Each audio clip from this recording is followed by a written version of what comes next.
Deddy Corbuzier berbagi pikirannya soal perceraian artis yang marak terjadi tahun 2025 ini, termasuk dirinya sendiri. Gugatan Sabrina Hairunisa terhadap Deddy Corbuzier telah diterima Pengadilan Agama Tiga Raksa pada 16 Oktober 2025. Pembicaraan itu berlangsung saat Deddy Corbuzier mengundang Rachel Fenya dan Erika Carlina di podcast Close the Door yang tayang pada Selasa, 4 November 2025. Rachel Fenya lah yang menanyakan pendapat Deddy Corbuzier tentang fenomena perceraian artis terutama di bulan Oktober 2025. "Om masih percaya pernikahan nggak?" tanya Rachel Fenya. Sebagaimana diketahui, perceraian Deddy Corbuzier dengan Sabrina Hairunisa adalah yang kedua kalinya. Deddy Corbuzier sebelumnya bercerai dari Kalina Oktarani pada 2013 setelah 8 tahun menikah.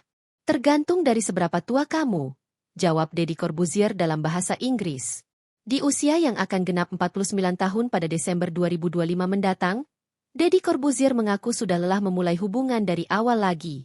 "Kalau di umur gua, tahun depan gua 50 tahun, gue sudah terlalu capek untuk memulai dari awal," beber Deddy Corbuzier.